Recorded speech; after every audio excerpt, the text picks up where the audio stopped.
Hello दोस्तों, आज का पेंसिल पाउच बनाने के लिए हमें किन किन चीज़ों की ज़रूरत पड़ेगी वो हम सबसे पहले देख लेते हैं। आज का जो हमने फैब्रिक लिया है वो कॉटन फैब्रिक है, जिसकी लंबाई हमने 11 इंच रखा है और इसकी चौड़ाई हमने 10 इंच रखा है। दूसरा पीस हमने जो लिया है वो भी 11 इंच बाय 1.5 इंच का है। इसे भी हमें क्विल्ट करना है। उसके लिए हमने नीचे स्पंज लिया है और उसके नीचे लाइनिंग लिया है। 4.5 बाय 3 इंच का 1 piece fabric, 11 inch by 4.5 inch का 4 लाइनिंग का पीस, 11 इंच का 2 चेन पट्टी और 2 रनर। तो चलिए दोस्तों, सबसे पहले हमने जो 11 बाई 10 इंच का पीस लिया है उसे क्विल्ट कर लेते हैं और फिर हम अपना 1.5 इंच बाई 11 इंच का जो हमने फैब्रिक लिया है उसे भी क्विल्ट कर लेते हैं। इसे क्विल्ट करने के लिए दोस्तों सबसे पहले हम अपना फैब्रिक रखेंगे, उसके नीचे हम स्पंज रखेंगे और सबसे नीचे लाइनिंग रखेंगे और सबसे पहले इसे चारों तरफ से सिल लेंगे।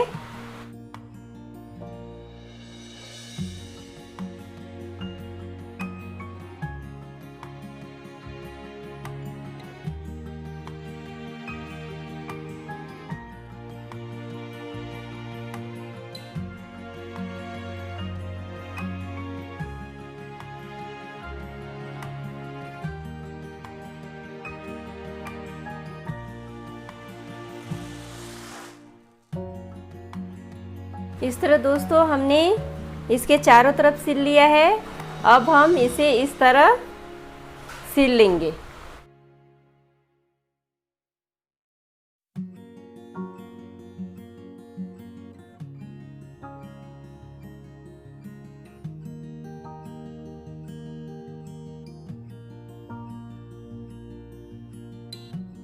हमने अपने बड़े सीट को क्विल्ट कर लिया है। इसी तरह हम अपने इस सीट को भी क्विल्ट कर लेंगे।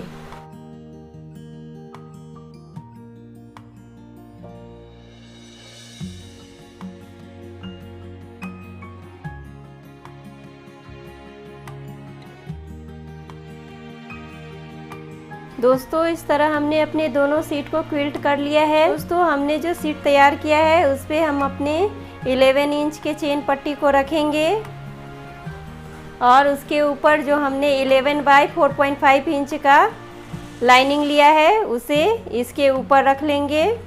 सबसे पहले हमारा सीट होगा, उसके ऊपर हमने अपने चेन पट्टी का उल्टा भाग रखा है और उसके ऊपर लाइनिंग रख के इसे सिल लेंगे।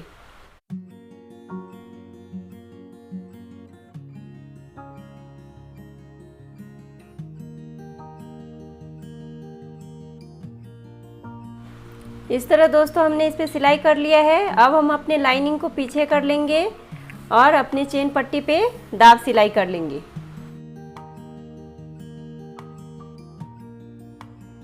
इस तरह हमने अपने एक तरफ लाइनिंग लगा लिया। अब हम अपने दूसरे तरफ भी इस पट्टी पे जो हमने 11 इंच का चेन पट्टी लिया है उसे इस तरह रखेंगे। सीधी पट्टी पे उल्टी चेन पट्टी और उसके ऊपर अपना लाइनिंग जो हमने 4 लिया था उसमें से एक हमने यहाँ लगाया। अब दूसरा इसके ऊपर रखकर इस पे सिलाई कर देंगे।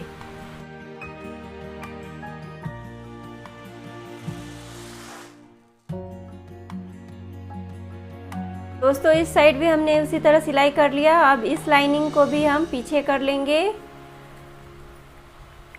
और इसके ऊपर दाब सिलाई कर लेंगे।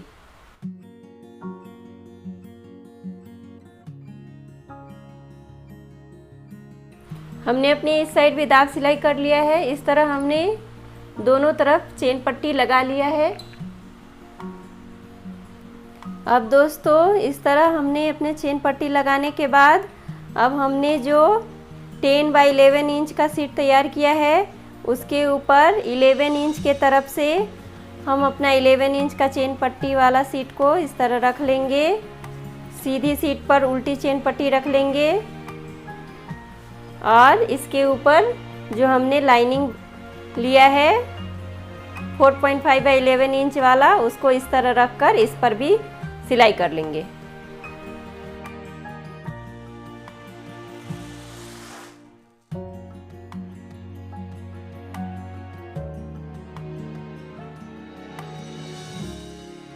इस पे भी सिलने के बाद दोस्तों उसी तरह हमें अपने इस सीट को और इस सीट को इस तरह करके, लाइनिंग पीस को इस तरह करके इसके ऊपर भी दाब सिलाई कर लेंगे।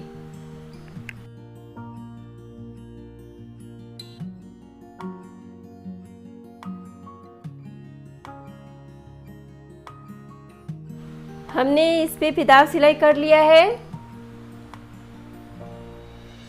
अब इतना दूर तक करने के बाद दोस्तों हम अब इधर भी उसी तरह लगाने वाले हैं, इसलिए हम सबसे पहले इसको अपने चेन पट्टी में से एक चेन को खोल लेंगे और अपने इस साइड, सीट के दूसरे साइड हम अपने चेन पट्टी को, ये सीधी तरफ है, उल्टी तरफ से हम इसे रखेंगे और जो हमारा एक लाइनिंग पीस बचा है उसे इस तरह रखकर इस पर भी सिलाई कर लेंगे।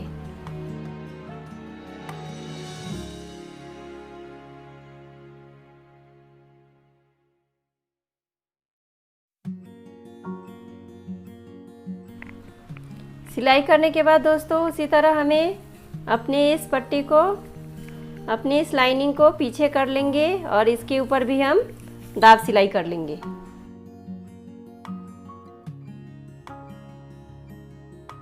इस तरह दोस्तों दाब सिलाई करने के बाद हम सबसे पहले जो हमारा बंद वाला चेन पट्टी है उसमें रनर इंसर्ट कर लेंगे।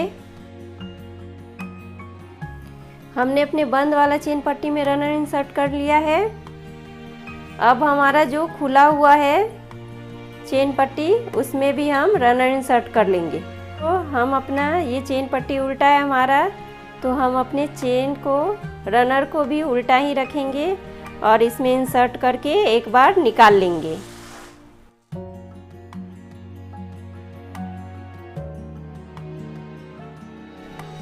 एक बार निकाल लेंगे दोस्तों, फिर हम वापस से इसमें इंसर्ट करेंगे।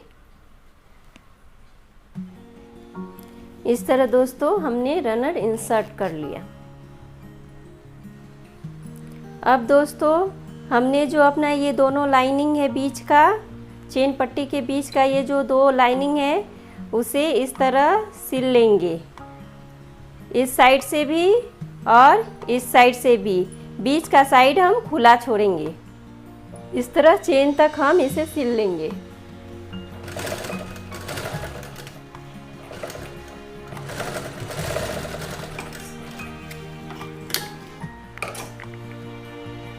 इस तरह दोस्तों हमने एक तरफ से सिल लिया है। अब हम अपने दूसरे तरफ से भी इसी तरह सिल लेंगे। से सिल लिया है। अब हमने दो चेन पट्टी लगाया है, तो अपने इस चेन पट्टी के तरफ का भी लाइनिंग को इस तरह पकड़ के दोनों तरफ से सिल लेंगे।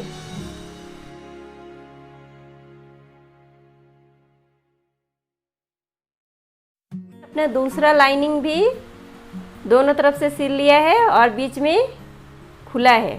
4.5 बाई 3 इंच का जो हमने फैब्रिक लिया है उसे 4.5 इंच की तरफ से आधा आधा इंच फोल्ड कर लेंगे और इस पर सिलाई कर लेंगे। इस तरह सिलने के बाद हम इसे बीच से फोल्ड कर लेंगे और जो हमारा दो चेन पट्टी हमने बनाया है उसके सेंटर में इसे इस तरह रखकर इस पे टक कर लेंगे।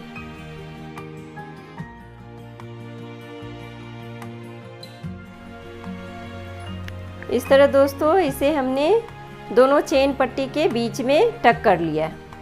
अपने चेन पट्टी को, दोनों चेन पट्टी को सेंटर में रखते हुए इसे इस तरह दोनों तरफ से स्ट्रेट कर लेंगे। इस तरह हमने दोनों तरफ से स्ट्रेट करके इसे दबा दिया है। अपने दोनों चेन पट्टी को सेंटर में हमने रखा है। अब इसे दबाने के बाद इसे हम 1-1 इंच का मार्क कर लेंगे चारों तरफ से।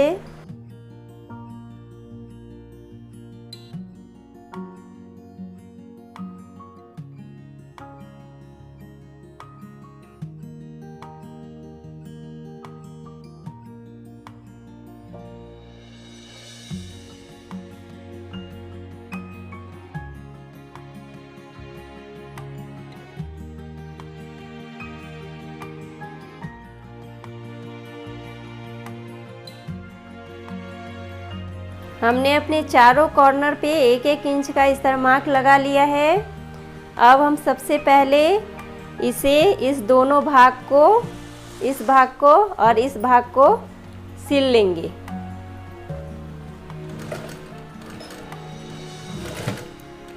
यहाँ तक आने के बाद दोस्तों इसे हम इस तरह पीछे कर लेंगे।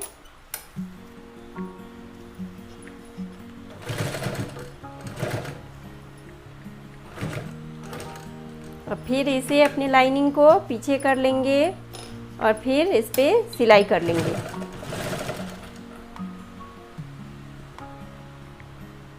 इस तरह दोस्तों हमने एक तरफ सिलाई कर लिया है। अब हम अपने दूसरे तरफ भी इसे सिल लेंगे। यहाँ तक सिलने के बाद अपने लाइनिंग को पीछे कर लेंगे, फिर इसे 20 तक सिलेंगे और फिर लाइनिंग के पास आकर हम अपने लाइनिंग को पीछे कर लेंगे और इसे सिल लेंगे। दोनों तरफ सिलने के बाद हमने जो ये मार्क लगाया है उसे चारों तरफ से उसे अब हम कट कर लेंगे।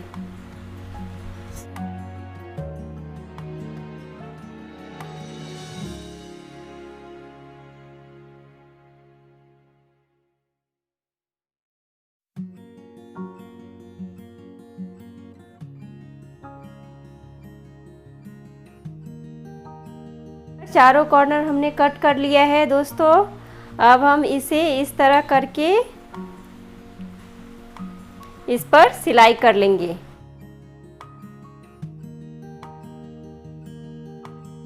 इस तरह दोस्तों हमने एक कॉर्नर सिल लिया है। अब हम अपने दूसरे कॉर्नर को भी इस तरह फैला लेंगे और इसे बीच में रखेंगे और इसे इस तरह फैलाकर इस पर सिलाई कर देंगे।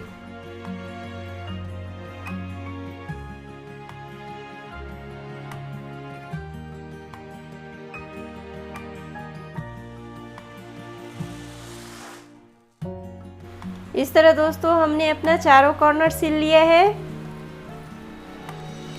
अब हम किसी भी, हमने दोनों भाग खुला छोड़ा है, किसी भी भाग से किसी भी तरफ से चेन पट्टी खोलकर इसे सीधा कर लेंगे।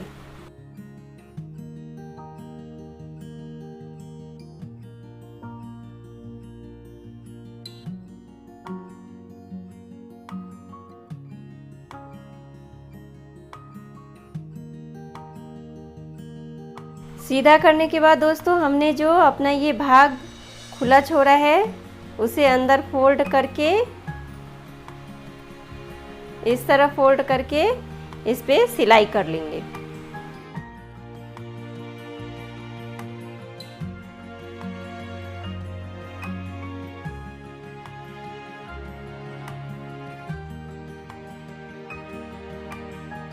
तो इस तरह हम सिलने के बाद इसे अंदर कर लेंगे।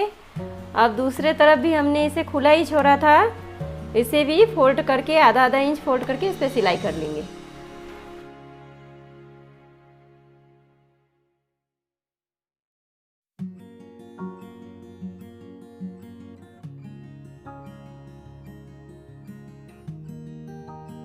हमने अपनी इस लाइनिंग को भी सिल लिया है। अब हम इसे भी अंदर कर लेंगे। तो दोस्तों इस तरह हमारा आज का 2G पेंसिल पाउच बनके तैयार हो गया है। आप भी इसे बनाइए और कमेंट बॉक्स में कमेंट करके हमें बताइए आज का वीडियो आपको कैसा लगा। अगर आज का वीडियो आपको पसंद आता है तो प्लीज़ इसे ज़्यादा से ज़्यादा लाइक और शेयर कीजिए। अगर आपने अभी तक मेरे चैनल आकर्ष बैग हाउस को सब्सक्राइब नहीं किया है तो प्लीज़ इसे सब्सक्राइब कर लीजिए। तो चलिए मिलते हैं अपने अगले वीडियो में।